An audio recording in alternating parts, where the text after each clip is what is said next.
Vampenguin, it's Mr. Lohn. Good to see you all. I'm excited to bring you our latest read aloud. As I was looking through the books today, one caught my eye because it's a good timing for the year with Halloween coming up. And then it had a little bit of a nice twist to it, and that's always fun in a picture book. It's fun in any book to have a little twist. So here we go with Lucy Ruth Cummins' Vampenguin.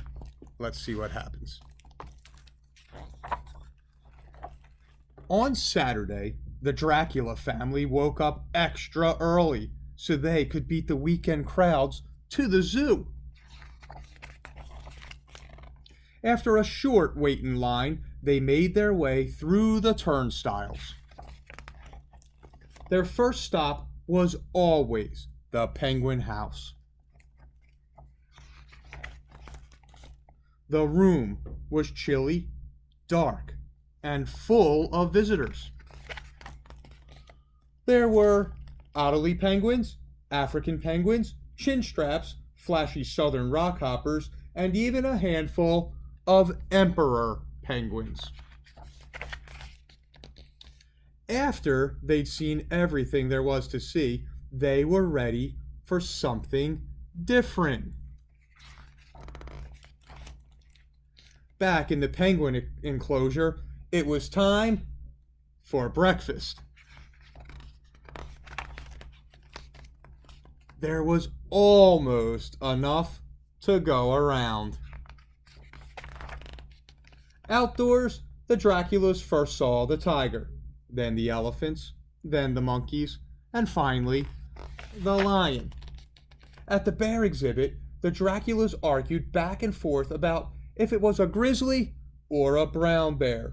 The only thing they could agree on was that it was majestic. There was a lot to take in.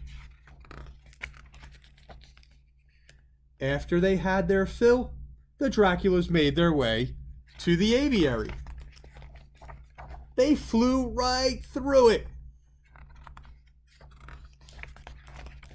Back outside, the entire Dracula family was absolutely delighted by the sea lion behavior demonstration. And back at the Penguin House, first one penguin made a splash, and another one made an even bigger splash. On the opposite side of the zoo, the Draculas ran into some old friends. At the penguin exhibit, some respectful children came to quietly observe the penguins. For some reason, they didn't hang around. It was getting late, and the last stop for the Draculas was the polar bear exhibit. They knew they had to get moving if they wanted to beat the evening rush home. At the same time, across the zoo, in another cold room, the penguin exhibit was suddenly proving to be a treat for all the senses. On their way to the exit, the Dracula family happily posed for a souvenir picture. And Junior insisted they stop for a balloon in his favorite color. Off they went. The Draculas would never forget their visit to the zoo.